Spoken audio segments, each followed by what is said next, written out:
Príjemný dobrý večer, vážení televízni diváci. Som veľmi rád, že vás môžem privítať v novom štúdiu, v novom šate, v relácii v Samárii pri studni. Poprvý raz teda mám možnosť moderovať v tomto novom prostredí a veríme, že aj toto prostredie bude také inšpiratívne ako predchádzajúce pri našich reláciách, ktoré sa nazývali u Nikodéma, kde sme často meditovali, rozoberali, hádam niekedy až rozjímali o niektorých skutočnostiach. Nesnažili sme sa byť príliš kontroverzní a snažili sme sa vám urobiť niekedy aj takú dobrú pokojnú náladu doma, aby ste sa zamysleli nad niektorými skutočnosťami, ktoré nás obklopujú. Jednou zo skutočností, ktorá obklopuje Slovensko tento týždeň, je 150 rokov od narodenia Andreja Hlinku, významnej osobnosti. A na to som si pozval hostí, ktorí sú odborne zdatní, vybavení a majú dokonca, dalo by sa povedať, taký osobný prístup, vzťah k jeho histórii, k jeho odkazu. A budeme o tom veľmi pokojne a konštruktívne diskutovať o jeho živote, o jeho odkaze. Som veľmi rád, že pozvanie prijala pani profesorka Emília Hrabovec, historička.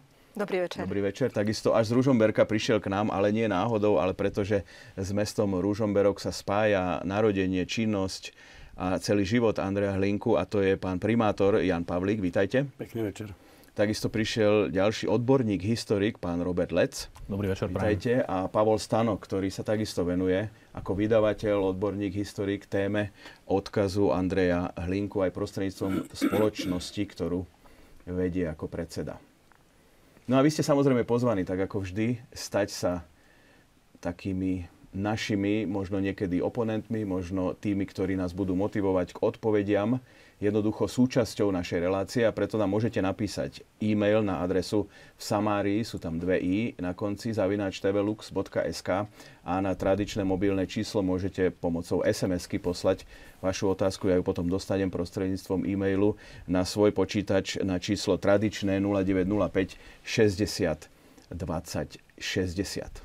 Možno celkom na úvod prvé kolo, kde by sme každého sa spýtali na taký ten osobný vzťah, na také pocity a dojmy, keď sa povie meno kňaza, dejateľa, politika, autora, spisovateľa, všetko možné. O tom si povieme, o tých všetkých atribútoch jeho života Andreja Hlinku. Pani profesorka.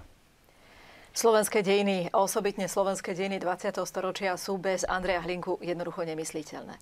Vygumujeme Andreja Hlinku, zostane púšť.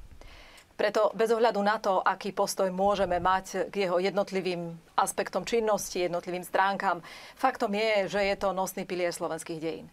A čo je osobitne fascinujúce pre historika i pre nehistorika, nie je iba historickou kapitolou, ktorú môžeme študovať a potom uzatvoríme a zostane minulosťou, ale má stále živý odkaz.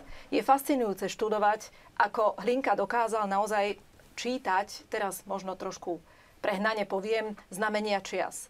Riešiť zložité situácie, ktorých sa národ ocitol na križovatke svojich dejín, na východiskách. Hlinka vycítil svojou intuíciou, ale predovšetkým svojou láskou k národu, aké riešenie treba hľadať. To je čosi, čo je obdivuhodné a z čoho by sme si mali dodneska brať príklad. Ďakujem pekne. Pán primátor. Ako ste spomenuli na pôvode, som primátorom v meste, kde monsignor Andrej Hlinka pôsobil. Dokonca Mestský úrad v Ružomberku je časť bývalej fary, kde Andrej Hlinka zomrel. Vedľa Mestského úradu je mauzoleum Andreja Hlinku.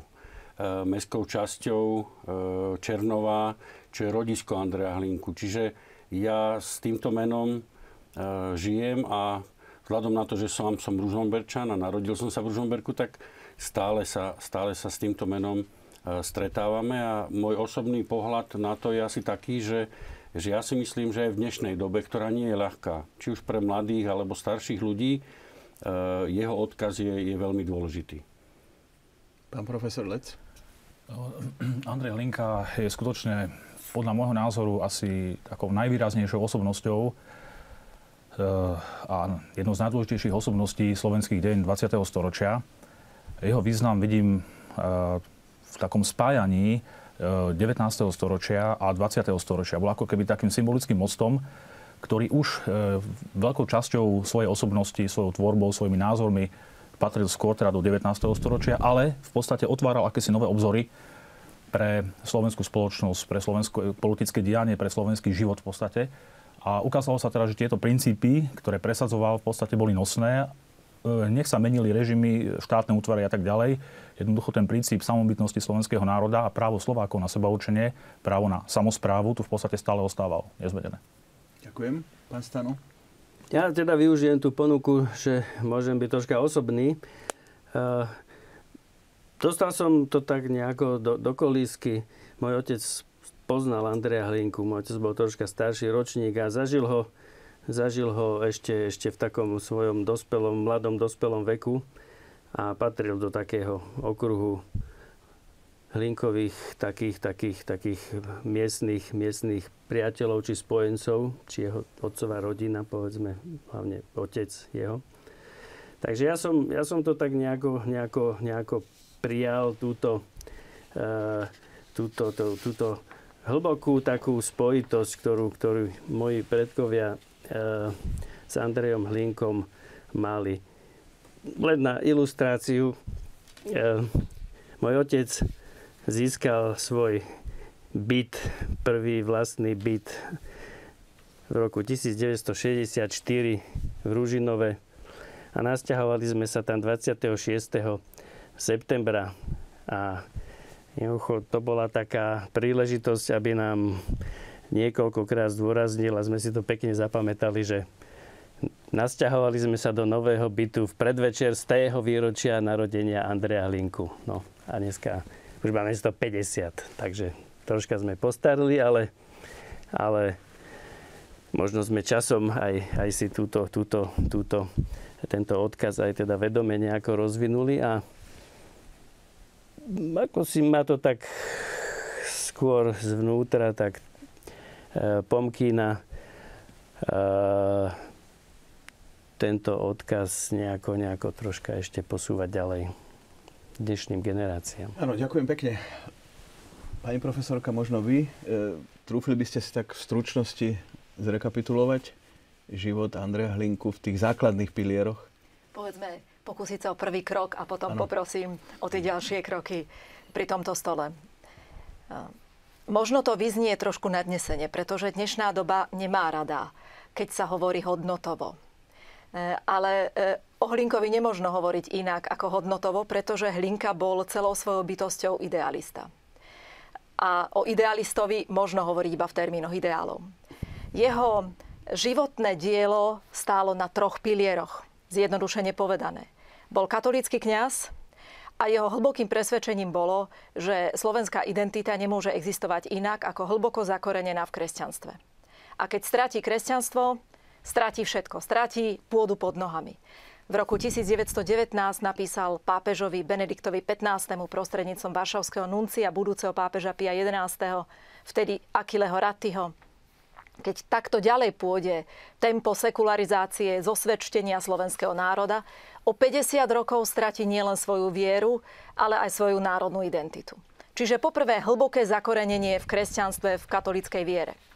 Po druhé, presvedčenie o tom, že slovenský národ je naozaj samobytný, svojský, svojprávny národ, ktorému patrí na základe prirodzeného i Božieho práva samourčenie, autonómia, emancipácia v rozličných fázach až po vlastný štát. Ale po tretie, čo je veľmi dôležité, a tým práve spôsobil to obrovské zemetrasenie aj na slovenskej politickej scéne, pre Hlinku národné otázky to nebolo čosi teoretické, abstraktné.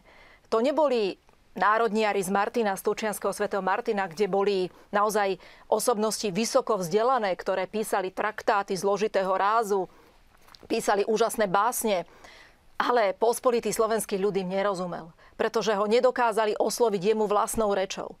Hlinka pochopil, že slovenská otázka je nemysliteľná bez sociálneho aspektu, že slovenská otázka je otázkou chlebovou. Krásne to vyjadril, keď stál pred súdom, Bratislavským sedriálnym súdom v roku 1908. Hlinka bol veľakrát súdený, kde povedal, národná otázka, to sú lúky, pasienky, to je chlebová otázka. Ako keby nám dnes hovoril z duše. to, čo našich ľudí trápi. Mám prácu, moje dieťa, keď vyštuduje, nájde uplatnenie, alebo bude musieť ísť preč. Patrí nám tu ešte niečo, alebo už patrí Slovensko niekomu inému? To sú otázky, ktoré si kládol aj Hlinka a dokázal ich takým živým spôsobom a tak trefne vyjadriť, že poprvýkrát v slovenských dejinách zmobilizoval masové politické hnutie. Predtým hrstka vzdelancov tu, hrstka vzdelancov tam. A tu na odrazu ten národ, nad ktorým už nariekali, že je mŕtvý, sa zobudí a Hlinka dokáže zmobilizovať 10 000-ové zástupy pod bojovnými heslami s moderným programom. Všeobecné volebné právo pre mužov a ženy, progresívna daň, sociálna zodpovednosť vlastníctva, samozrejme národné práva, obrana práv cirkvi a náboženstva, moderný bojový program a k tomu postať ekonomická. Založiť vlastnú banku, vlastné úverové a potravné družstva, ako sa vraví, bez peňaží žiadna muzika. A toto veľmi dobre vedel aj Hlinka. Presne táto jeho intuícia dokázať pochopiť to podstatné a vytvoriť z toho syntézu ho urobila geniálnou politickou osobnosťou. A to od začiatku vybadali nielen jeho súputníci, ale aj jeho protivníci. Ďakujem pekne. Možno, pán Lec, vy by ste mohli doplniť také základné fakty zo života? Andrej Hlinka pochádzal z rodiny malorolníka a plotníka Andreja Hlinku. Narodil sa ako 7. dieťa v tejto rodine. V podstate je zaujímavé vlastne, že teda narodil sa ako z druhého manželstva Andreja Hlinku, pretože prvá manželka Andreja Hlinku, jeho otca, zomrela ešte ako dosť mladá, takže vdovec sa ešte raz oženil s omnoho mladšou 16-ročnou Máriou Šulíkovou. A ako tretie dieťa z tohoto vzťahu potom sa narodil Andrej Hlinka. Čiže v celých tých dvoch vzťahoch Andreja Hlinku v tých dvoch manželstvách bolo v podstate 9 detí. Hlinka bol 7. dieťa. V podstate vyrastal vo veľmi skromných pomeroch. Spomínal si teda na to, ako chodieval pásť husy a kačky k váhu. A myslím si, že taký ten vzťah k váhu, k vode bol pre neho veľmi dôležitý, pretože jeho otec ako pltník teda veľmi dobre poznal rieku. A jemu ten vzťah k tej rieke ostal celý život. V podstate, keď si potreboval odpočinúť, tak išiel na rybačku. Nechcel nikoho mať okolo seba, išiel chytať ryby a vtedy nikoho k nemu nepustili. Jednoducho bol to taký ako okamih, ktorý si vychutnal sám pre seba. Ja som zachoval nejaké rozhlasové pásmo, kde vlastne hovorí o tom, že aké všelijaké ryby, veľké, malé, aké druhy v podstate vo váhu existujú. To je veľmi zaujímavé v podstate aj pre dnešných ľudí. A už vtedy si kritizoval v tých 30. rokoch 20. storočia, že Váh je veľmi znečistená rieka, teda, že treba niečo s tou ekológiou v podstate robiť. V podstate bol to veľmi živý človek. Jeho učiteľ Holdorf spomínal, že nemal nikdy za svojich 42 rokov, čo bol učiteľom, živšieho chlapca. Ten chlapec neobsedel v lavici, možno 10 minút a už sa potreboval postaviť a tak ďalej. Veľmi rýchlo sa učil, bol veľmi šikovný. A teda poslal ho na štúdia najprv na gymnázium nižšie do Ružomberka k piaristom, kde sa naučil aj po maďarsky, pretože maďarčinu ešte neovládal. A potom do Levoče. V podstate tá jeho živá letora, ktorá charakterizuje jeho osobnosť aj charizmu, bola zaujímavá aj z toho hľadiska, že v podstate mal znížené známky z mravou dosť dlhý čas, až tak potom neskôr teda sa zlepšil, zdisciplinizoval si sa v podstate teda v tej Levoči. A potom z Levoči teda mal, myslím, zacítil táto kňazské povolanie, chcel sa stať kňazom a teda stal sa klerikom a potom vstúpil teda do seminára v spišskej kapitule.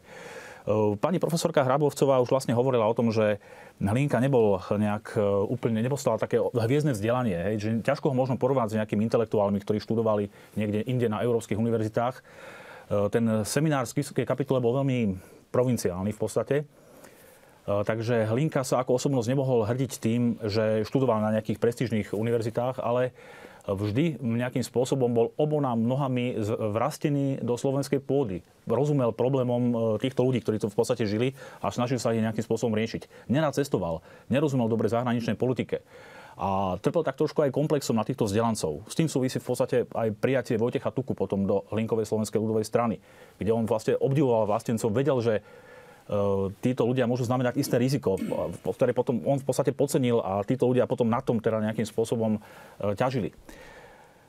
Hlinka v podstate, to je dosť dôležité, to Slovensko zachytil pred vplyvom radikálneho socializmu a komunizmu za prvé Československej republiky. Čo je také zaujímavé, keď si porovnáte, že ako bola situácia v českých krajinách a u nás, tak v Česku v podstate veľmi bolo masívne teda socialistické hnutie a komunistické hnutie, kde už vlastne komunisti sa identifikovali svoju identitu s ateizmom. a laicizmom, kdežto na Slovensku komunisti stále ešte boli vlastne veriaci ľudia. To neboli ľudia, teda, ktorí úplne odvrhli vieru v Boha, čo je tak veľmi zaujímavé v podstate. Ale možno povedať, že jeho strana, ktorá tu bola vlastne najsilnejšia na Slovensku od roku 1925, ju vlastne volila väčšina slovenských voličov, tak v podstate to bola tiež jej funkcia. V podstate nejakým spôsobom dala ľudu také heslá, taký program, ktorý podporili a ktorý sa dokázal postaviť proti radikálnej vlastne bolševizácii Slovenska. Hlinka mal ten program urobiť teraz zo slovenského červeného, pretože v 20. roku teda vyhrali voľby sociálni demokrati v Slovensku kresťanské a biele. V 25 bol vysvetený za kňaza. Ako to išlo s tým ďalej? My už sme načreli aj do tej ďalšej budúcnosti založením strany, ale skúsme ešte chronologicky sa k tomu vrátiť. Jeho prvou farnosťou boli vtedy 3 sliače, dnešné Liptovské sliače.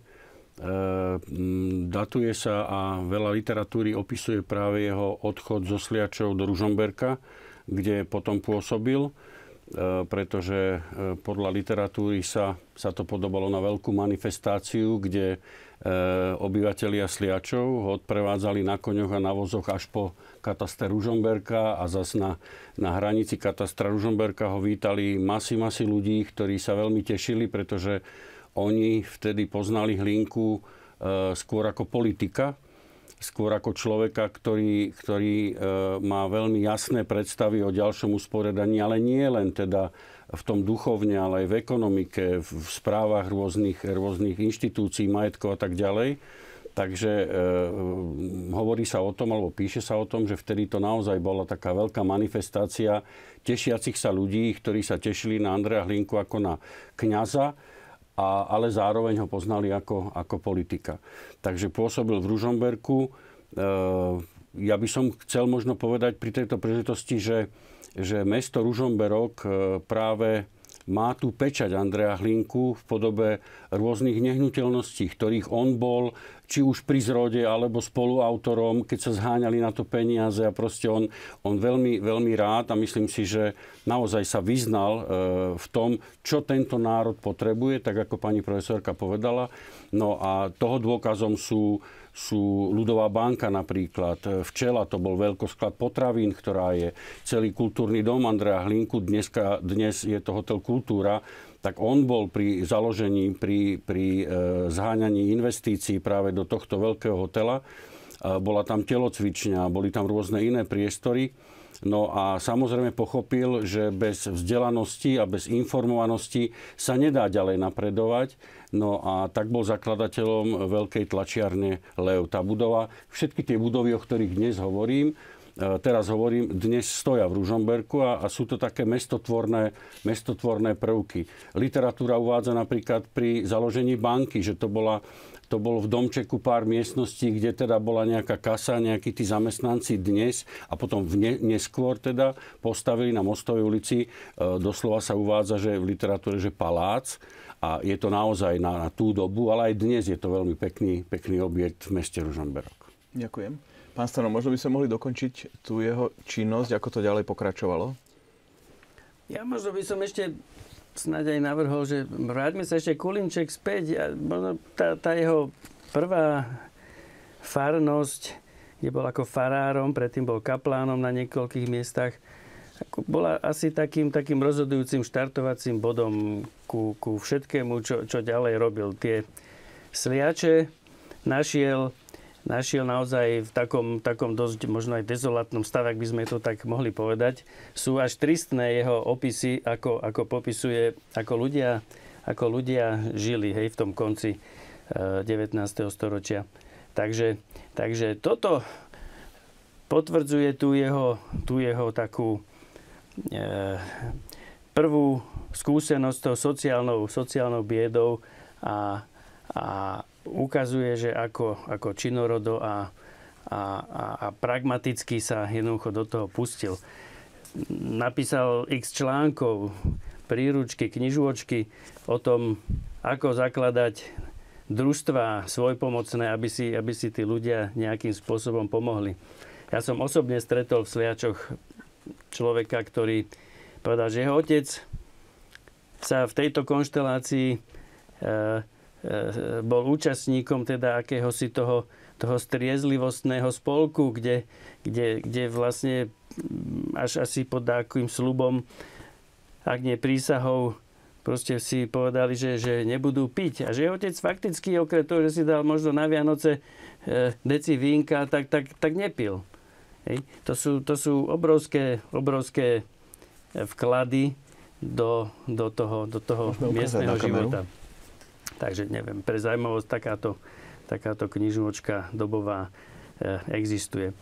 Čiže toto bol taký jeho štart. A zrejme tým si aj uvedomil, že asi treba ísť možno aj ďalej.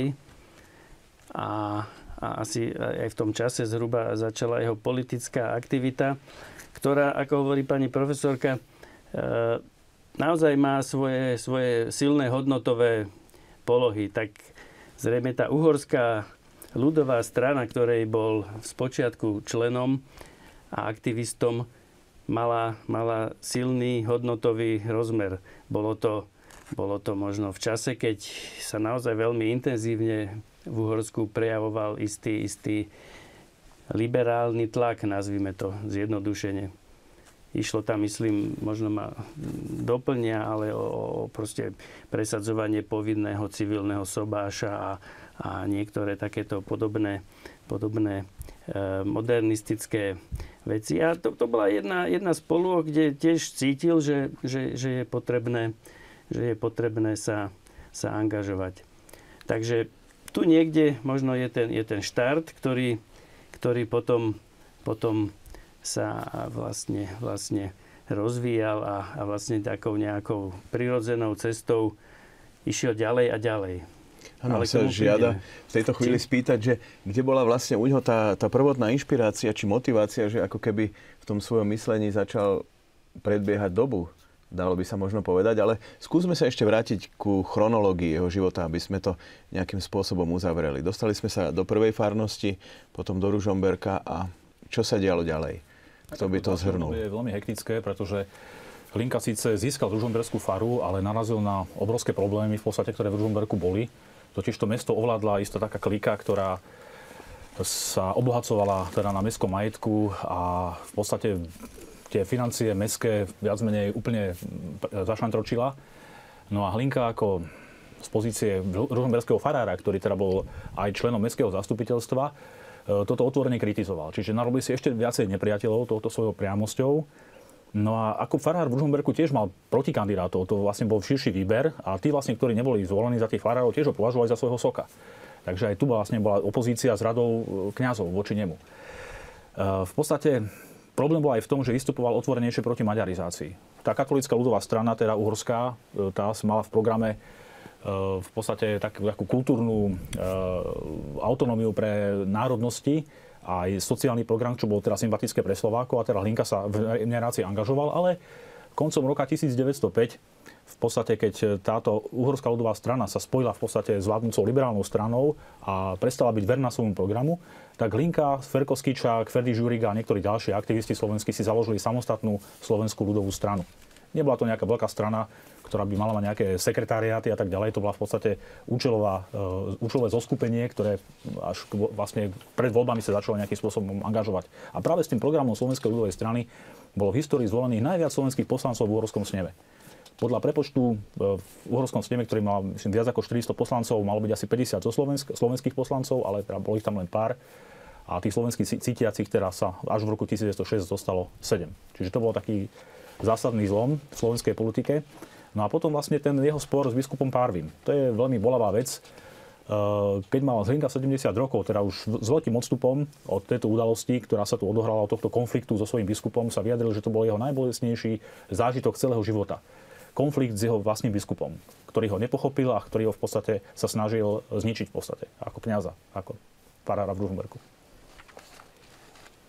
Môžeme pokračovať ďalej? Možno by bolo v tejto súvislosti na čím spomenúť ešte čosi. Hlinka nielen prečil svoju dobu na Slovensku, ale tak rečeno zaradil sa do medzinárodného katolíckeho prúdenia, pretože patril k do generácie kňazov, pre ktorú talianskí historici alebo historici cirkevných dejín poznajú názov praetilioniani, levovskí kňazi. Čiže kňazi, ktorí poslúchli výzvu veľkého pápeža Leva XIII., otca modernej katolíckej sociálnej nauky, aby naozaj vystúpili do ulic, tak rečeno.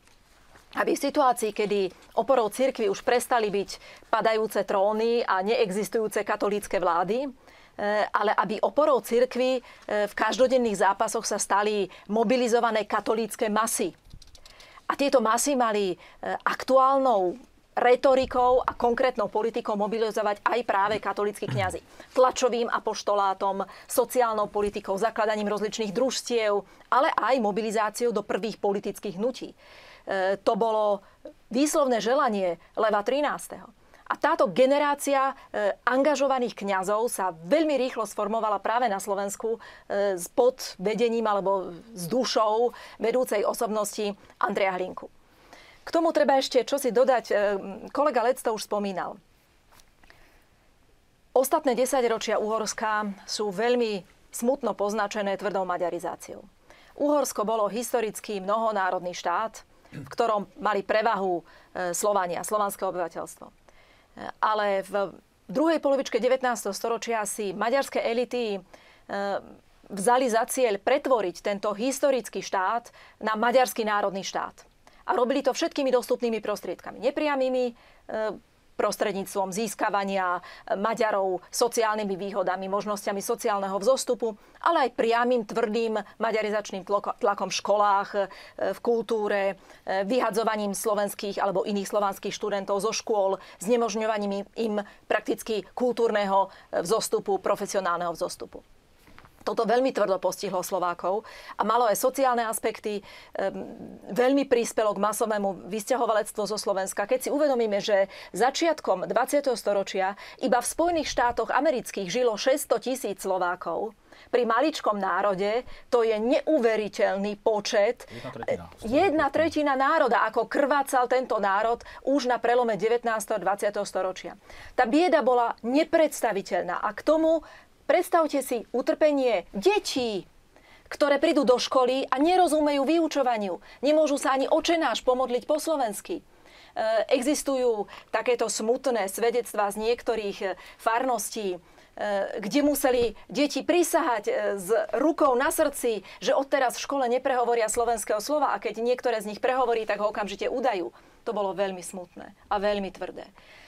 Žiaľ, treba povedať, že vďaka istému takému štátocirkevnému systému v starom Uhorsku, kedy na základe obyčajového najvyššieho kráľovského patronátneho práva aj biskupov nemenoval svätý otec pápež, ale prakticky minister kultu, tak aj za biskupov často boli menované osobnosti nie podľa ich súcnosti cirkevnej, náboženskej, ale podľa politického záujmu. Oni sa potom cítili spätí s týmto štátom a minimálne nepriamo, často aj priamo podporovali aj tieto jeho politické a národné záujmy. A tak to bolo žiaľ aj v prípade biskupa Párviho, ktorý prišiel viac menej takým politickým obchodom do Spiša. Za to si vymohla Svätá stolica, že do Košíc príde Fischer Kolbry, ktorý sa potom ukázal byť biskupom Svätého života. Hoci nebol Slovák, má veľké porozumenie pre svojich slovenských veriacich.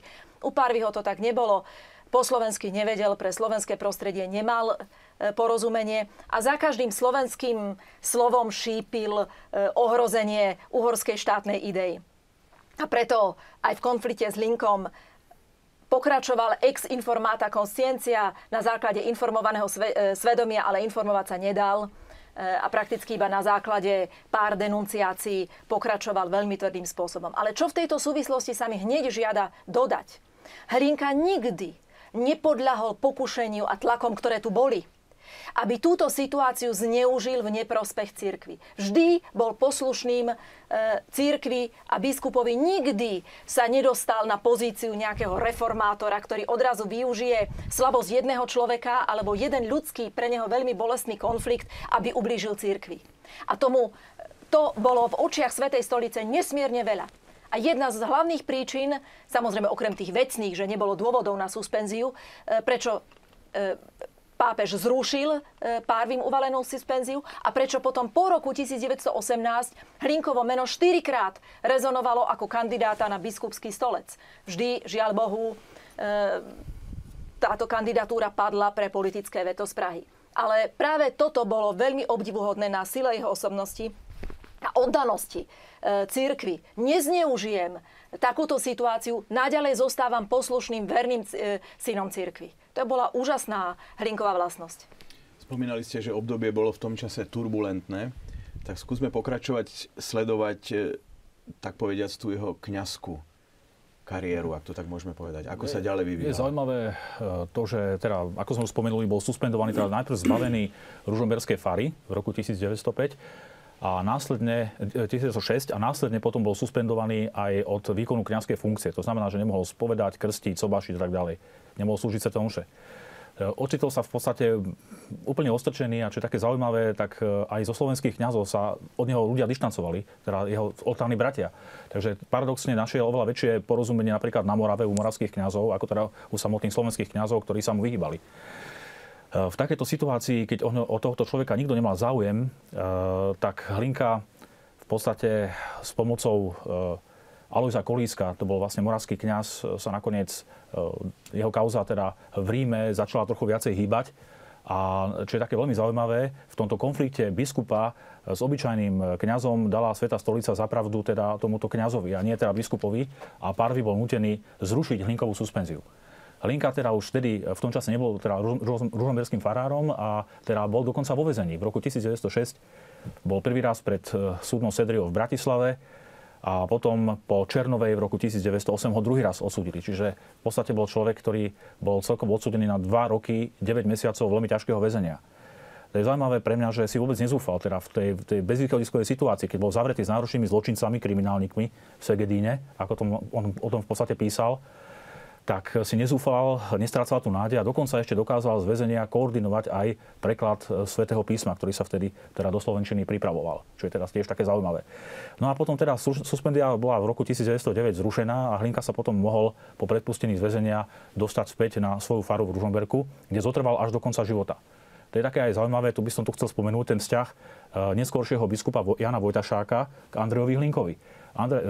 Jan Vojtašák sa stal v roku 1921 spišským sídelným biskupom a možno povedať, že títo dvaja ľudia, teda Andrej Hlinka a Jan Vojtašák, sa veľmi dobre poznali. Andrej Hlinka sa s Vojtašákom stretol ešte ako keď bol kaplán v Zákamennom Kline.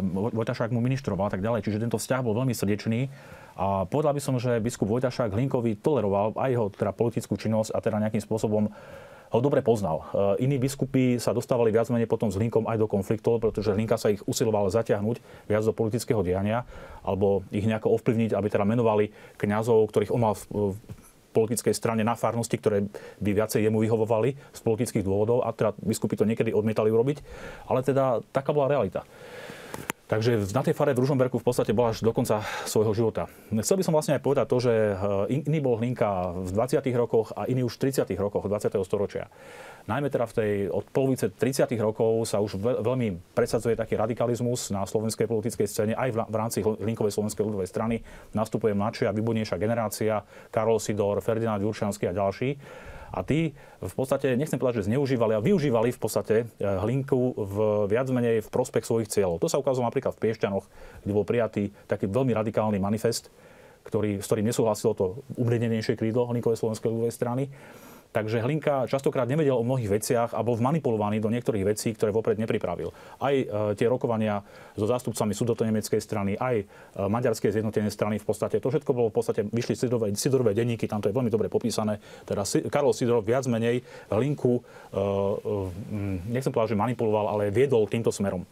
Takže Hlinka už nebol úplne, by som povedal, od toho roku 1935-6, ťažko to datovať, bol veľmi ťažko chorý a už nebol úplne, by som povedal, schopný úplne kontrolovať celý ten beh svojej strany a usmerňovať ho. Ďakujem pekne, pán primátor. Môžeme dokončiť teda takú, povedal by som tu jeho politickú činnosť možno by tej sa dalo mozaike? povedať, že tak ako Andrej Hlinka začal v Ružomberku, tak ako bolo povedané, skončil v Ružomberku 16. augusta 1938 práve v budove vtedajšej fary. Dnes je tam umiestnená taká pamätná tabula.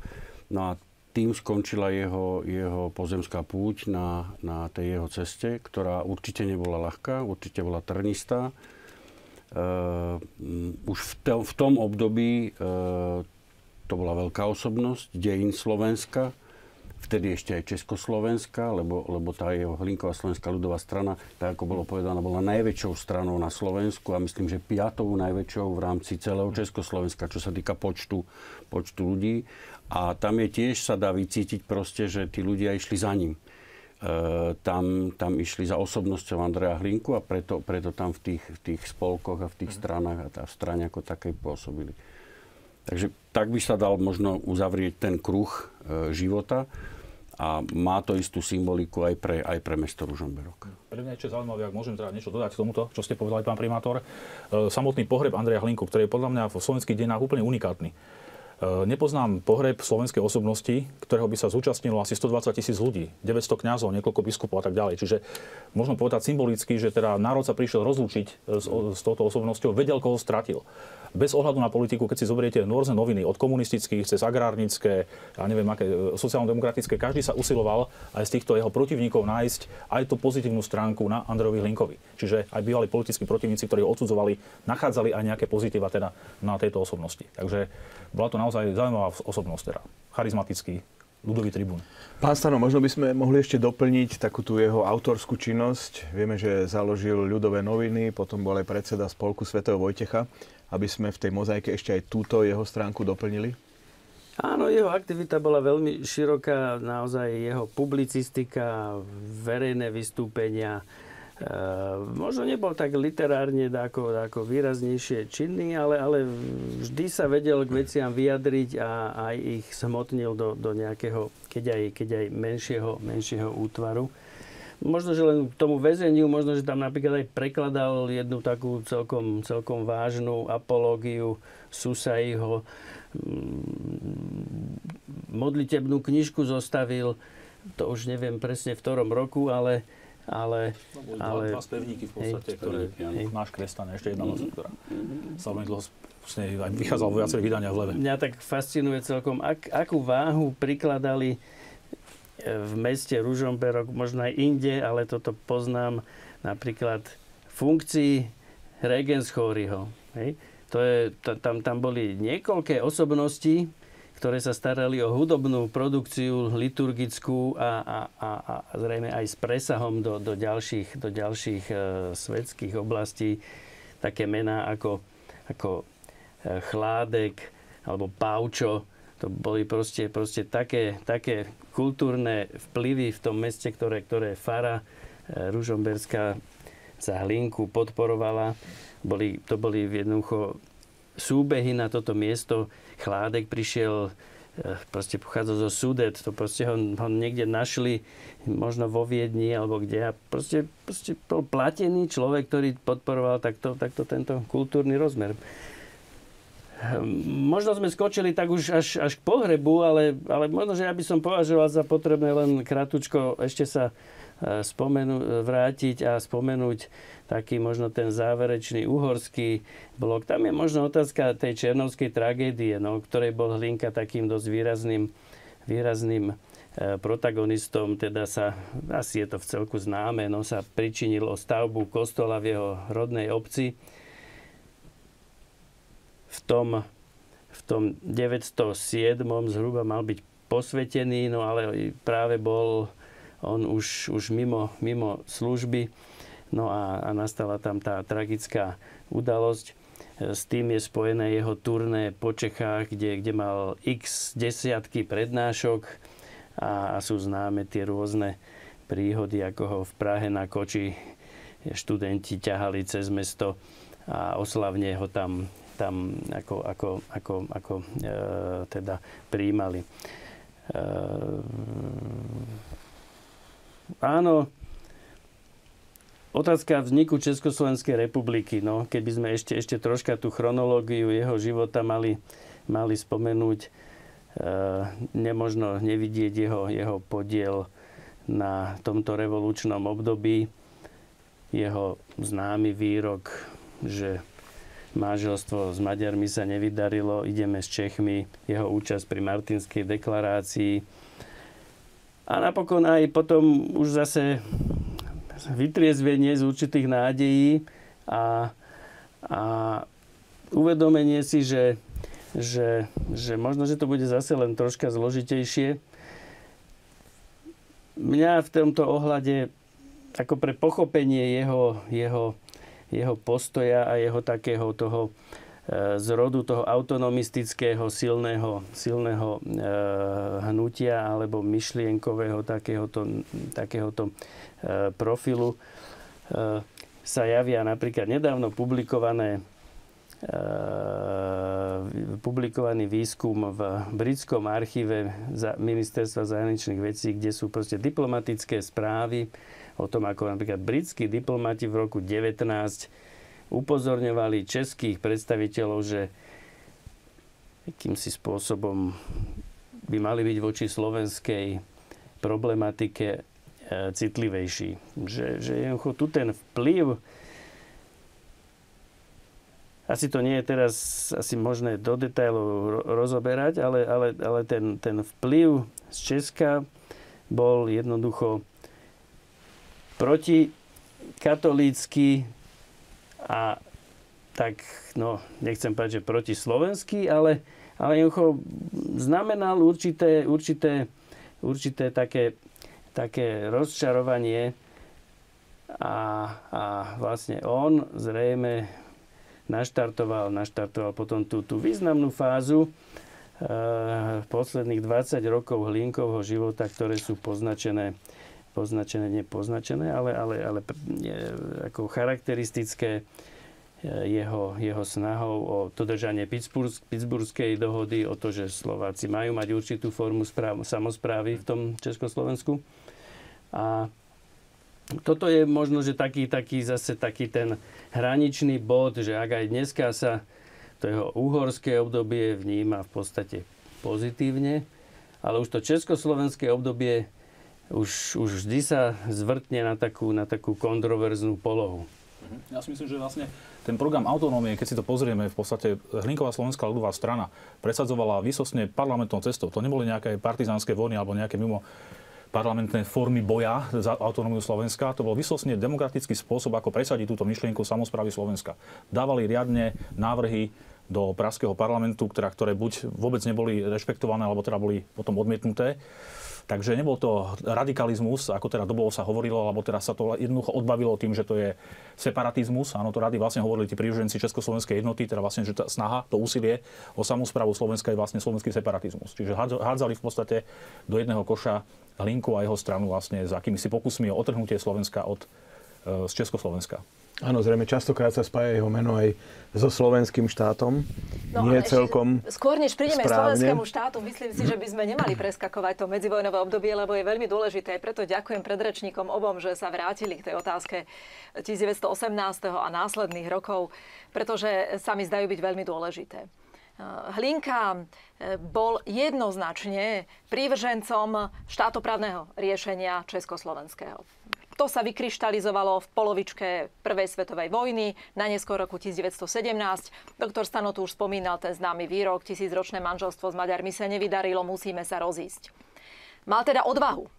To je veľká odvaha nebolo to celkom 1000 rokov, ale predsa veľmi dlhej dobe, dokázať vidieť jasno a mať jasnú štátoprávnu víziu. Iní na Slovensku ju nemali. Mnohí taktizovali. Aj významní politici ešte v septembri, v októbri 1918 si nechávali pristavovať vlaky a chodili vyjednávať do Budapešti. Hlinka tu bol celkom jednoznačný. Keď ho prišli z Budapešti prosiť alebo lákať, povedal nie. Naša štátoprávna budúcnosť je iná. A videli ju celkom jasne. Nie len taká nejaká samospráva, ale už 17. novembra 1918 na verejnom zhromaždení v Ružomberku nechal odhlasovať petíciu, v ktorej sa žiadalo, citujem, na základe samourčovacieho práva národov vybudovať na území Slovákmi obývanom samostatný slovenský štát v rámci ľudovej republiky československých zemí. To je jasný program. Samourčovacie právo pre slovenský národ v rámci zväzku československých zemí alebo československých krajín. To je jasný program. A aby som sa vrátila k tým obvineniam Hlinku zo separatizmu. Nuž, tí, ktorí postavili ideológiu Československa na fiktívnej ideológii jednotného československého národa, pre tých samozrejme vôbec nebolo mysliteľné, aby pripustili existenciu slovenského národa, lebo sa im celá ideologická koncepcia toho štátu rozsypala. Tak, ako bola zadefinovaná v ústave, začínajúce preambulou My národ československý. To bol jeden z najvážnejších problémov prvej Československej republiky, že v nej Slováci prakticky neexistovali, pretože menšiny boli menšiny a mali relatívne veľkorysé ústavou zakotvené menšinové práva. To boli Nemci, to boli Maďari, to boli Poliaci, to boli Ukrajinci, teda Rusíni a tak ďalej. Ale Slováci neexistovali, pretože menšinou neboli, ale národom tiež nie, iba súčasťou štátotvorného československého národa. Čiže prísť s víziou, s koncepciou politickej autonómie Slovenska muselo nabúrať celú túto ideologickú stavbu. Ale je celkom evidentné, že to bolo v logike slovenských dejín. Sám Hlinka bol vždy človekom, ktorý mal rád a zdôrazňoval kontinuitu slovenských dejín. On sám často zdôrazňoval, ja pokračujem v diele Bernolákovcov, Štúrovcov, nechcel vytvárať zlomy v dejinách, ale kontinuitu v dejinách, zaradiť sa do kontinuity a logiky slovenských dejín. A v logike slovenských dejín bola táto vízia autonómie, politickej autonómie. Často sa Hlinkovi pripisuje, že nikdy nezvažoval alternatívu samostatného slovenského štátu. V 1918 samozrejme nie, vtedy ju považoval za politicky úplne nereálnu. A aj bola. Ale teoreticky túto koncepciu zvažoval prakticky od začiatku. Už v 22. to povedal v parlamente. Ja to tu mám kdesi aj poznačené. Slovák to potom uverejnil v 22. Hlinkové, teraz noviny ľudovej strany. My si nedáme náš slovenský svojráz a charakter za žiadnu cenu na svete, čo by to hneď bolo aj za cenu republiky. A takto isto odpovedal Kramářovi na otázku, či nie je Československo aj štátom Slovákov. Štát je československý, ale my sme národ slovenský. My sa zločinu na slovenskom národe nikdy nedopustíme ani za cenu tejto republiky. Čiže sme na pôde, štátoprávnej pôde Československého štátu, lebo je to súčasťou aj emancipačného procesu slovenského národa. Momentálne to zodpovedá našim potrebám, ale nikdy od začiatku nezavrhoval a priorne tú hlavnú víziu, ktorá potom vyvrcholila v 38., keď sa o talianskí novinári pýtali po tom obrovskom zhromaždení na Hviezdoslavovom námestí v Bratislave, kde poprvýkrát priniesli americkí Slováci originál Pittsburghskej dohody. Vy nechcete samostatnosť, štátnu samostatnosť? A Hlinka im odpovedá, poznáte národ, ktorý by nechcel štátnu samostatnosť? No možno, že tam bol dôležitý vzťah štát a národ. Že národ u Hlinku bol dôležitejší ako štát. Čiže štát mal slúžiť národu. Ak by sa pritrafila nejaká vec, že vlastne by išlo o existenciu národa a existencia národa bola ohrozená, tak v takom prípade v podstate je prednejší národ a jeho záujem pred záujmom teda zachovať štát. Za cenu vlastne obetovania národa. Máme tu jednu divácku otázku, ktorú by som možno rád ponúkol na zodpovedanie, aby sme ukázali divákom, že sme pripravení odpovedať na otázky, aby sme ich ešte viac vtiahli do našej diskusie. Je pravda, že Hlinka nechcel, aby sa jeho meno nedávalo do názvu strany a stalo sa tak až po jeho smrti proti jeho vôli? To nie je pravda. Divák zo Šale. Krátko pred voľbami v roku 1925, keď začala pôsobiť na Slovensku filiálka Československej strany ľudovej, vedenej kňazom Janom Šrámkom, tak sa otvorila vlastne otázka premenovania Slovenskej ľudovej strany, aby sa teda odlíšili od tejto pôsobiacej filiálky. A teda vtedy bolo vnesené meno Andreja Hlinku do názvu tejto strany. Nemyslím si, že to bolo šťastné riešenie, pretože žiadna československá strana v tom čase teda neniesla meno osobnosti, ale teda Hlinka to prijala. V podstate si myslím, že tu narážame aj na problém kultu Andreja Hlinku. Od jeho 60. narodením, teda od roku 1924, sa veľmi systematicky začína hovoriť o Hlinkovi ako o otcovi národa. Nepripúšťa sa akákoľvek kritika a tak ďalej. Ale to tiež treba vlastne brať v kontexte, pretože Hlinkov kult na Slovensku bol protiváhou kultu Tomáša Garrigua Masaryka. Ako prezidenta, ako tatíčka Masaryka, ako otca v podstate. Čiže otec, ako napísal slovenský katolícky novinár Jurko Zamaťovou, je viac ako prezident. A keď sa vytvorí kult Andreja Hlinku, tak ten bude môcť čeliť tomuto prezidentom Masarykom presadzovanému kultu svojej osobnosti, teda ako prezidenta, a teda otca v podstate československého národa. Takže aj tuto vlastne vidieť ten fakt. Takže od 25. roku v podstate strana mala názov Hlinkova Slovenská ľudová strana. Môžeme možno v kontexte doby vysvetliť, že ako to vôbec bolo možné, že kňaz, správca farnosti, pôsobil a bol veľmi činný v rámci politiky, čo možno v dnešnom ponímaní, ako chápeme veci, sa nám zdá ako nemožné. Dnes by nám to bolo cudzie a dnes by to ani nezodpovedalo danostiam a napokon ani cirkevným predpisom. Ale bolo by to aj zbytočné. Iná situácia bola na konci 19. storočia. Ja som to už časti naznačila aj v súvislosti s Levom XIII, ktorý priamo vyzýval katolíckych kňazov, aby sa aktívne zapájali aj do katolíckych politických hnutí v tom najširšom zmysle slova, pretože to boli vtedy moderné, aktuálne nástroje, ako presadzovať katolícke záujmy vo verejnom priestore. Média, tlač, ale aj politické hnutia, odbory, sociálne inštitúcie a podobne. Už v tomto období aj najvyššia cirkevná autorita, ale aj biskupy mnohých štátov videli tam, kde z nejakých dôvodov je potrebné, aby to bol kňaz, ktorý sa postaví do politických šíkov, pretože chýba laická inteligencia, alebo pretože je to práve kňaz, ktorý je integračnou osobnosťou, má osobitné charizmy, tak to tolerovali, alebo dokonca aj vítali. Ale potom už v priebehu medzivojnového obdobia, keď narastali nové dozreté generácie laickej inteligencie, tak osobitne potom pápež Pius XI, ktorý až tak rád nevidel angažovanie sa kňazov v politike, začal brzdiť a vždy iba hovoril, no pokiaľ je to nevyhnutné, tak áno, ale pokiaľ to už nebude nevyhnutné, tak ďalej nie. Ale takýto fenomén vtedy vládol prakticky v celej strednej Európe. Či to bola nemecká strana Centrum, či to boli rakúske strany, alebo za Uhorska ešte uhorské strany. Tam všade vidíme kňazov, dokonca budúcich biskupov. Biskup Proházka, pochádzajúci z Nitry, mimochodom Otakár Proházka, ktorý stál pri zrode kresťansko-sociálnej strany.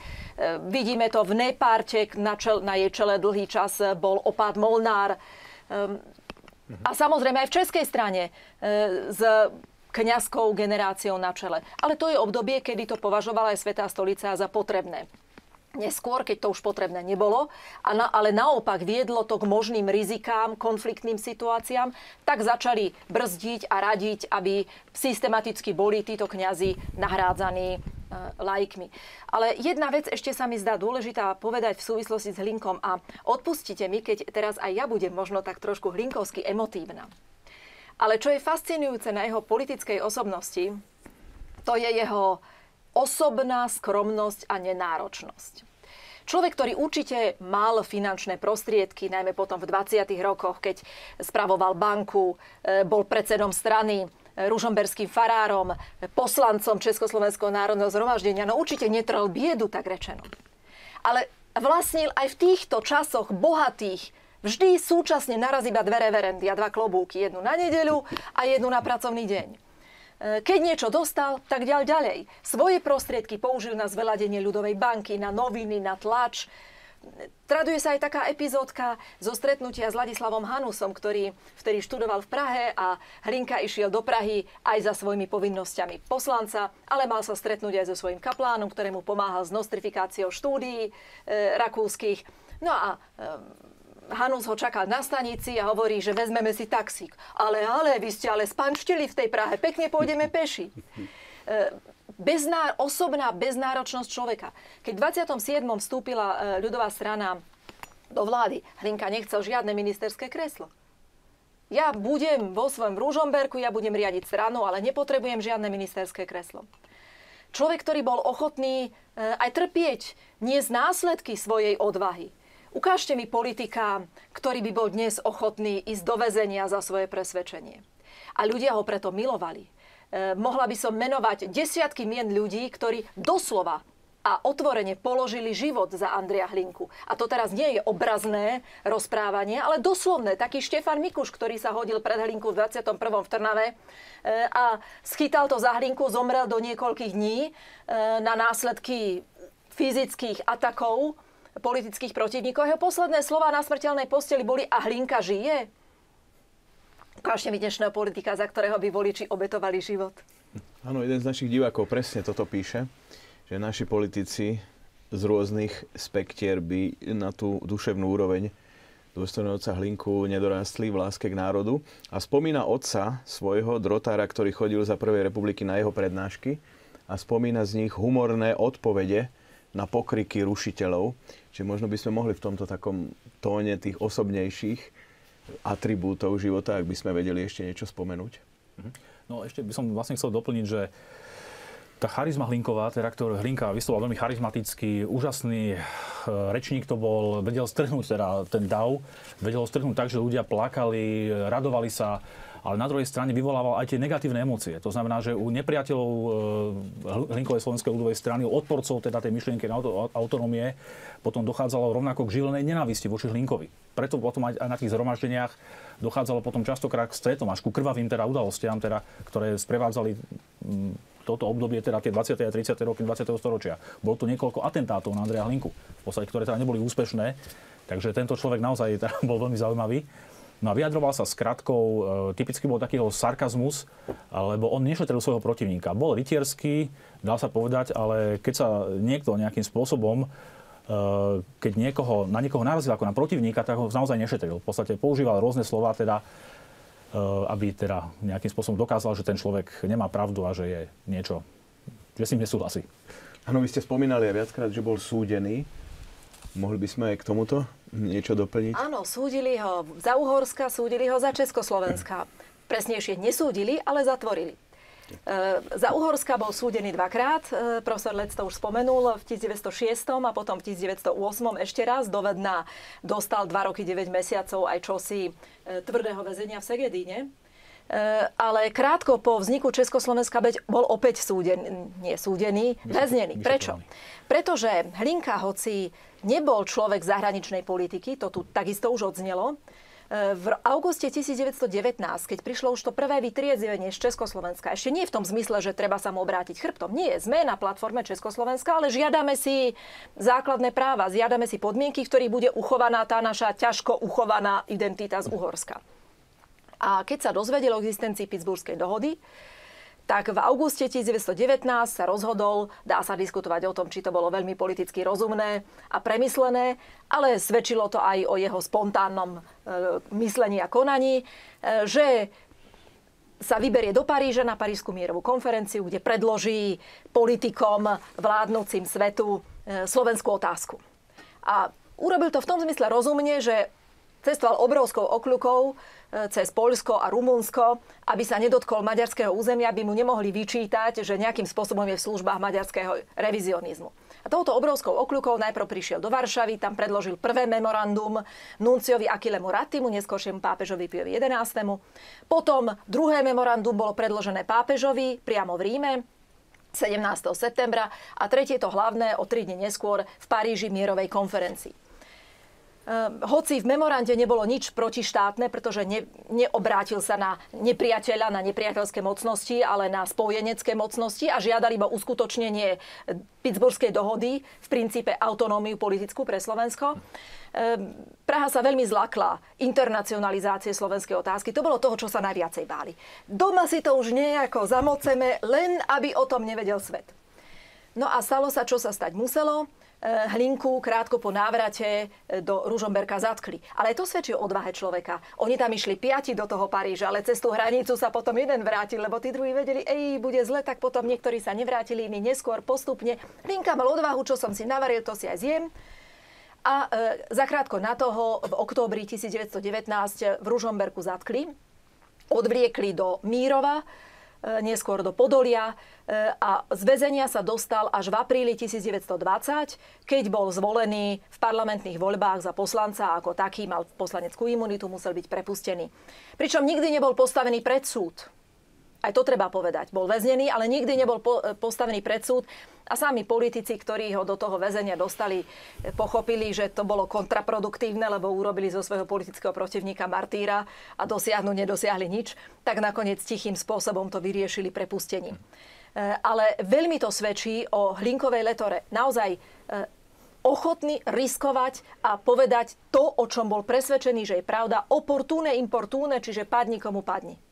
Ešte o tých súdoch by som povedal, vlastne, on bol postavený pred súd, v tomto prípade nie, ale v 20. aj 30. rokoch v podstate jeho články systematicky v podstate boli žalované, to znamená, že ako tlačové pravoty sa dostávali pred súd a to bola aj taká taktika v podstate tej štátnej správy unaviť teda Hlinku a jeho prívržencov desiatkami rôznych súdnych sporov, teda, ktoré sa riešili na úrovni teda súdnej, už tam sa musel dostaviť a vysvetliť svoje konanie, či poburoval tým článkom, alebo či porušil nejaký zákon a tak ďalej. Takže to bola taká taktika.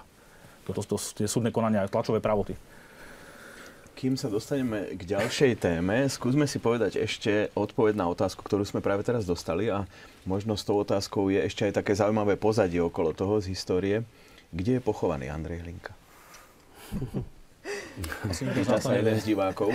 Tak my vieme všetci, že tam asi nevieme celkom presne. Že ktorá rezonuje dennodenne a najmä v Ružomberku, lebo všetci vieme, že rakva po Andrejovi Hlinkovi je umiestnená opätovne v mauzoleu Andreja Hlinku v Ružomberku, ale telo ako také, to je taká otázka, na ktorú neviem, či vieme odpoveď. Viete, šíria sa Slovenskom rôzne teórie, rôzne fámy, rôzne dohady, kde, na ktorom mieste, ale žiadna z týchto sa nepotvrdila, takže dnes neviem, ja osobne určite neviem odpovedať na otázku, kde je telo Andreja Hlinku.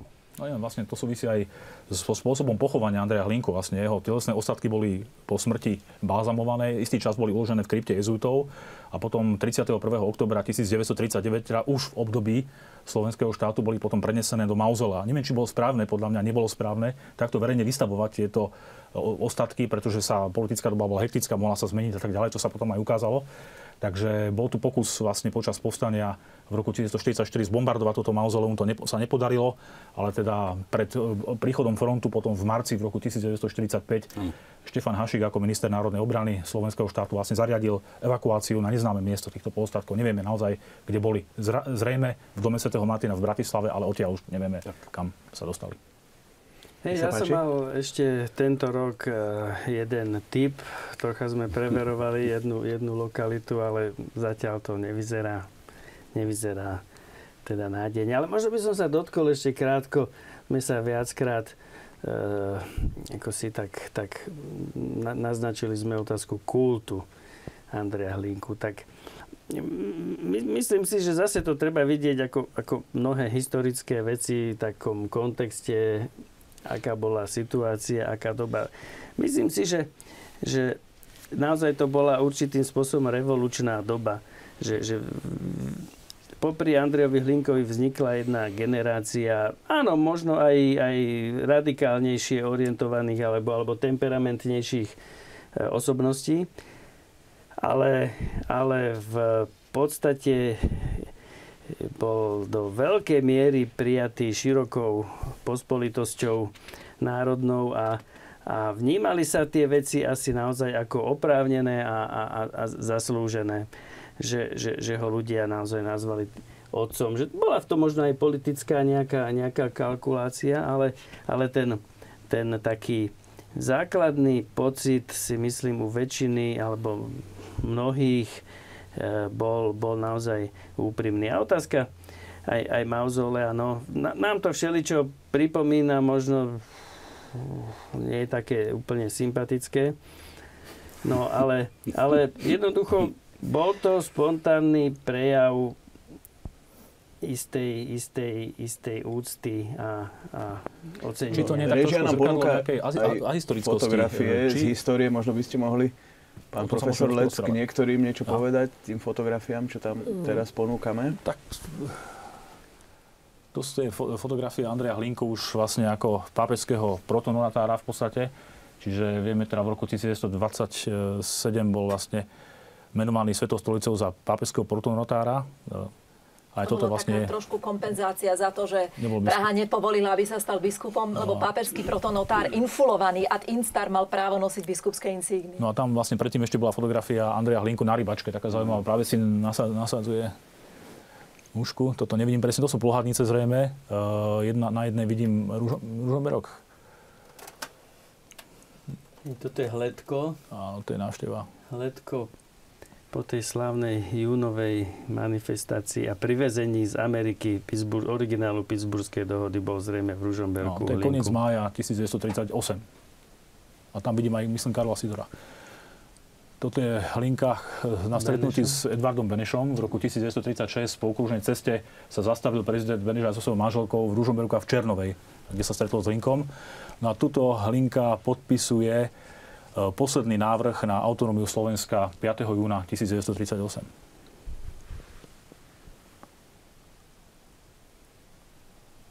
Tak toto je zrejme už pohreb Andreja Hlinku. Neviem, či myslím, že to je Karol Sidor, ktorý kladie veniec na hrob Andreja Hlinku. Na jeho pohrebe teda 21. augusta 1938. Toto už je Andrej Hlinka po smrti. No a to sú zábery, ktoré dokumentujú už asi prenesenie... Z časti pohreb a z časti prenesenie do mauzolea. Keď hovoríme o tom pohrebe, tak nedá mi povedať ešte azda jednu poznámočku. Nepriamo toto už tiež zarezonovalo. Že pri tých pohrebných obradoch, najmä pri slávnostných prejavoch sa ukázalo, že napriek tomu, že Hlinka bol elementom, ktorý triedi duchov, alebo ho ľudia milujú, alebo vehementne sú proti nemu, tak pri tom pohrebe zarezonovalo mnoho krásnych slov aj zo strany ľudí, ktorí 10 ročia s ním boli v politickom konflikte. A tom osobitne by som chcela spomenúť Milana Hodžu. S Hodžom Hlinka začínal politicky, aj keď medzi nimi bol istý vekový rozdiel. S mladým Hodžom začínali pri kolíske Slovenskej ľudovej strany. Hodža bol zvolený do snemu na kandidátke Slovenskej ľudovej strany. Spolu zakladal túto stranu v 1905. Potom sa ich cesty rozišli, ale napriek tomu si zachovali, by som povedala, takú istú fundamentálnu úctu vzájomnú. Posledné Hlinkové slová boli, keď sa Hodža nemohol dostaviť k jeho smrteľnej posteli, pretože bol vtedy ministerským predsedom, už bola krízová situácia v auguste 1938, slúbil, že ide, ale potom ho vyťahli z vlaku. Jeho Hlinkové posledné slová boli: povedzte Milanovi, že som ho mal rád. Zaiste je to aj také gesto kňaza, katolického kňaza, ktorý sa lúči s týmto svetom a chce prísť s čistým štítom pred súdnu stolicu Božiu, ale rezonuje v tom aj čosi také, naozaj také otcovské. Dobre, v mnohom sme si možno nerozumeli, ale vážim si všetko to, čo urobil pre slovenský národ a zabudnime teraz na to, že sme mali rozpory a pokúsme sa naozaj hľadieť do budúcnosti iba na základe toho, že sme Slováci. A toto isté, inými slovami povedané, zarezonovalo potom aj v Hodžovom prejave na Hlinkovom pohrebe. To je veľmi vzácny, dlhý, veľmi vzácny prejav. To sa mi zdá byť takou tiež spolunosnou výpovedou aj do našej vlastnej prítomnosti. Rozčesnutej množstvom konfliktov, hádok. Nie je našou úlohou, aby sme ich ani pomenúvali, ani riešili, ale na tom fundamente čistého duchovného odkazu, myslím, môžeme zostať. Uvedomiť si toho spoločného menovateľa, to, čo nás spája aj do budúcnosti. To je súčasťou aj Hlinkovho odkazu. Ja myslím ešte, ak tie posledné slova Andreja Hlinku, stretol som sa napríklad aj s tým, že posledné slova Andreja Hlinku, ktoré zachytil Karol Mederli, to bol starosta Ružomberka, boli asi tie, že Slováci, ak sa máte utopiť, tak sa utopte v čistej vode, ale nie v bahne. To je tiež taký vlastne výrok, ktorý má veľa čo povedať aj do budúcnosti. A možno ešte k tomu zmiereniu. Ak sa nemýlim, tak v mnohých, ak nie vo všetkých prípadoch jeho sporov, takých politických alebo aj ľudských, ako sa mi zdá, že vo väčšine prípadov počase vždy to zmierenie nastalo. Či už Párvy. S biskupom Párvym sa on vlastne pokonal a prihlásil sa mu ako jeho kňaz, ktorý ho akceptuje jeho autoritu. Alebo možno bol v sporoch s Jurigom. Hej, no, tiež sa nakoniec predsa len tak nejako pokonali. S Jurigovou iniciatívou zmierili sa aj. Sa vrátiť ešte k téme, máme posledných necelých 10 minút našej relácii. Častokrát v médiách sa spomína akási kontroverznosť jeho osoby. Keby sme toto mohli vysvetliť našim divákom, napríklad sa hovorí tam, že prechovával obdiv aj k osobám ako Mussolini alebo Hitler. Dá sa k tomuto podať vysvetľujúce stanovisko? No, dnes sa nálepkuje nálepkou kontroverzný kadekto. Isté, každá historická osobnosť je predmetom historickej úvahy, historického štúdia. V tomto zmysle bez historickej kontroverzie v tom najvecnejšom zmysle slova, čiže bez zváženia, bez štúdia nie je možná historická práca. Na druhej strane, niekedy je táto nálepka vedome používaná, aby sa a priorne vyvolávala nedôvera alebo a priorne posúvalo čosi do pozície temer morálne neprípustného. Ale k tomu porovnaniu. Hitler stelesňuje politiku postavenú na čisto materialistickom základe, na rasistickom základe, na odmietaní kresťanského náboženstva, zásadnom odmietaní, ktoré malo byť nahradené novým náboženstvom národno-socialistickým. Striktne vzaté niektorí ideológovia išli až po vytvorenie akéhosi nemeckého náboženstva bez Boha, zbožtenie rasy. A politický program územnej expanzie vytvorenia životného priestoru pre Nemcov. Ani jeden z týchto bodov sa ani námatkovo nenachádza ani v Hlinkovom osobnom programe, ani v programe jeho strany, ktorú on viedol. Pretože politicky ich cieľom bola autonómia, ktorá ale nepresahovala ani o 5 zeme nič, čo by nebolo slovenské. Duchovne, ideovo bol program postavený na slovenskom na kresťanstve, na viere v Boha, na kresťanskom náboženstve. A aj sociálna otázka, jeho chápanie sociálnej otázky vychádzalo z katolíckej sociálnej náuky a nie zo sociálno-kolektivistických predstav hitlerizmu. Ani nehovoriac o metódach týchto dvoch politikov. Takže porovnávať týchto dvoch politikov je úplne absurdné. Ale ja v tejto súvislosti by som chcela spomenúť jeden môj zážitok z Vatikánskeho tajného archívu, v tom čase ešte boli uložené dokumenty, dneska konzultovateľné na štátnom sekretariáte. Tam sa nachádzala politická intervencia československého vyslanca pri Svätej stolici Vladimíra Radimského z 3. apríla 1938. Vtedy sa Praha už naozaj cítila dosť ohrozená medzinárodnou politickou situáciou, izoláciou, postupným rozkladom Versajského mierového poriadku. A chytali sa každej slamky, kde by našli nejakú oporu a preto úplne zmiernili aj svoj pôvodne relatívne striktne antikatolický kurz a naopak začali sa tak trošku aj núkať Svätej stolici ako potenciálny spojenec. A jednou z metód bolo dávať im také informácie, ktoré by stavali Prahu do pozitívneho svetla a Slovákov do negatívneho svetla. A v tejto správe od Vladimíra Radimského stálo: Hlinka napísal článok uverejnený v Slováku, ktorom zvelebuje Hitlera. Kardinál štátny sekretár Pacelli bol politik veľmi skúsený, preto si povedal, no najprv si to dám preveriť. On dostal už aj preklad toho Hlinkovho článku údajného. Dal si to preveriť, nechal si z nezávislých zdrojov doniesť Slováka, preložiť článok a odpovedal Radimskému. Inkriminovaný článok nenapísal Hlinka, ale niekto z jeho strany. Poprvé. Po druhé, vôbec sa v ňom nenachádzajú tie obsahy, ktoré sa nachádzajú v tejto diplomatickej nóte. Je to článok, ktorý síce spomína Hitlera, ale v tej súvislosti, že berie na vedomie práve nastalý Anschluss Rakúska do Veľkonemeckej ríše. A naopak Hitlerovi vyjadruje v rámci možností dosť veľkú nedôveru. No uvidíme, čo sa teraz stane. Či sa podarí rakúskym katolíkom čisto svojím počtom a kvantitou, keď rozmnožia počet katolíkov v Nemecku, nejakým spôsobom zmierniť kurz voči katolíkom, alebo sa im to nepodarí. Takže na tomto banálnom príklade vidíme, ako tvrdo sa niekedy navonok aj vedomou dezinformáciou stávala do iného svetla osobnosť, než v akom reálne historicky bola.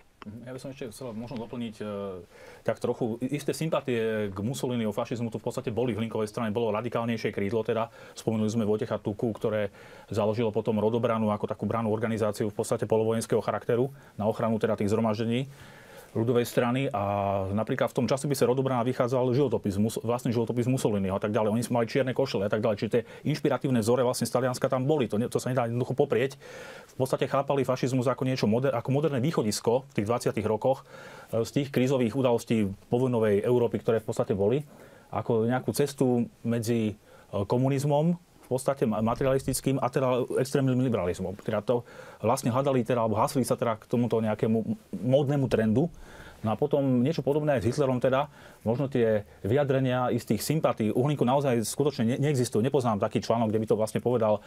Zachytené je napríklad prejav v 36. roku v Piešťanoch na zjazde Hlinkovej slovenskej ľudovej strany, kde hovorí, že ja som ako Hitler, hej, teda, ale neznamená to, že presne, že nejakým spôsobom chcel byť, alebo že bol Hitler, alebo že obdivoval Hitlera. Aj iní štátnici Európy vlastne hovorili, alebo prirovnávali sa k Hitlerovi a nemožno ich nejakým spôsobom obviňovať z nejakých nedemokratických tradícií, či už v Anglicku, vo Francúzsku a inde. Takže navyše, v podstate, keď si pozrieme články písané v tlači ľudovej strany od 36. roku, kde v podstate už rezonovala aj odsúdenie nacizmu Svetou stolicou, teda to bola tá encyklika Pia XI. Mit Brender Sorge, teda s plačivou starostlivosťou, tak jednoznačne v podstate prídeme k názoru, teda, že toto nebola teda cesta, ktorá tu je. Iná vec bola už potom pragmatizmus už spomenutého radikálneho krídla Hlinkovej slovenskej ľudovej strany, ktoré bolo ochotné vlastne kooperovať za istých podmienok potom s nacistami vonku aj vo vnútri. Tento týždeň na Slovensku je v znamení spomienok na Andreja Hlinku. V Nitre bude v útorok vedecká konferencia, v Bratislave v stredu slávnostné zhromaždenie, ale najmä u vás v Ružomberku Dni Andreja Hlinku od piatka do nedele.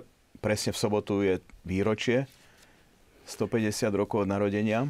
Áno, Čo všetko sa bude diať v Ružomberku? Ja by som chcel práve aj touto cestou pozvať všetkých ľudí zo Slovenska, ale nielen zo Slovenska, vašich divákov, aby navštívili mesto Ružomberok, pretože ten program je naozaj bohatý.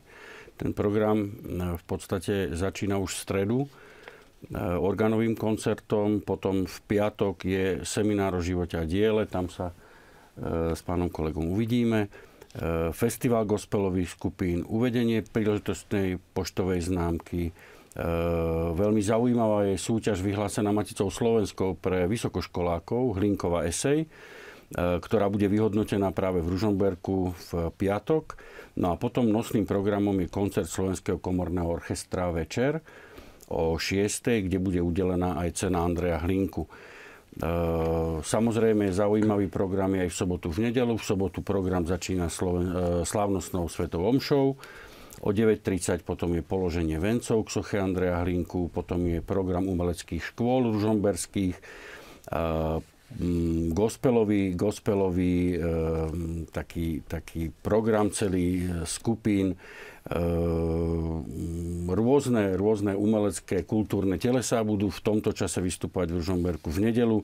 Ten program pokračuje slávnostnou svetou omšou v Černovej, v kostole Panny Márie Ružencovej, potom je slávnostná akadémia, potom si žiaci základnej školy Andreja Hlinku z Černovej pripravili program predstavenie nového domu Andreja Hlinku, pretože mesto v rámci tohto výročia, 150. výročia, rekonštruovala rodný dom Andreja Hlinku, takže ja si myslím, že v týchto dňoch je čo v Ružomberku vidieť, ale nie len vidieť, ale aj počuť a dozvedieť sa mnoho nových informácií. No, v tejto súvislosti jedna diváčka sa pozastavuje nad tým, že v Ružomberku teda naozaj je toho dosť a že prečo v Bratislave nie je pomenovaná žiadna ulica či námestie po Andrejovi Hlinkovi, ale to by sme museli možno dať ďalšiu reláciu, lebo táto sa nám už žiaľ chýli ku koncu, máme poslednú minútu. Ak by ste si každý trúfli možno v 2-3 vetách povedať odkaz, alebo čo by pre tú súčasnú dobu bolo dobre povedať zo života a z pôsobenia Andreja Hlinku. Možno, pán primátor?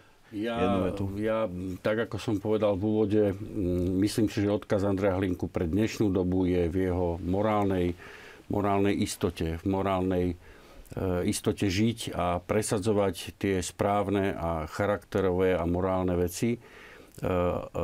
Samozrejme jeho kňazstvo, to je veľmi dôležitý moment v jeho živote a v podstate v každej jeho činnosti, ktorá sa týka, lebo sa týkala národa, bol veľký národovec a týkala sa ľudu, tak sa dá nájsť odkaz pre dnešnú Pán profesor Lec, možno 2 vety, keby sa dalo. Keď to mám zhrnúť do nejakých slov, tak rozhodnosť, priamosť, možno aj taká nekompromisnosť v istých zásadných veciach a taká vernosť tradícii. Pán Stano? Aby sme dali pani profesorke posledné slovo. Áno, presne. Ale poprosím stručne. Ja naozaj len spomeniem, závidím Ružomberčanom, že takto sa im podarilo pekne mohutne zorganizovať nejaké spomienkové slávnosti. V Bratislave bolo to troška ťažšie nájsť subjekt, ktorý by to tak nejako vážnejšie chytil do rúk. Podarilo sa na túto stredu 24. septembra zorganizovať jedno slávnostné zhromaždenie v starej Slovenskej národnej rade, alebo teda v historickej budove Národnej rady Slovenskej republiky podvečer, kde pod záštitou podpredsedu Národnej rady Slovenskej republiky pána Figela sa uskutoční jeden taký program s nejakými prednáškami alebo skôr možno príhovormi príležitostnými a kde vlastne pozývame tiež všetkých záujemcov. Pani profesorka, Hlinkovým životným heslom bolo heslom za Boha a za národ v tomto poradí. A myslím, že to je aj súčasťou jeho hlavného odkazu. Zostať verný kresťanstvu, s ktorým sa náš národ zrodil a bez ktorého sú jeho dejiny nemysliteľné. A zostať verný aj tomu Božiemu príkazu, ktoré prikazuje v rámci 4. Božieho prikázania uctiť si všetky tie prirodzenoprávne spoločenstvá od rodiny a vlastných rodičov až po národ, ktoré sme od Pána Boha dostali do daru. Ďakujem pekne hosťom, ktorí sa zúčastnili dnešnej relácie. Ďakujem aj vám, vážnej televízni diváci, ktorí ste nám písali. No a teším sa opäť na stretnutie v Samárii pri studni.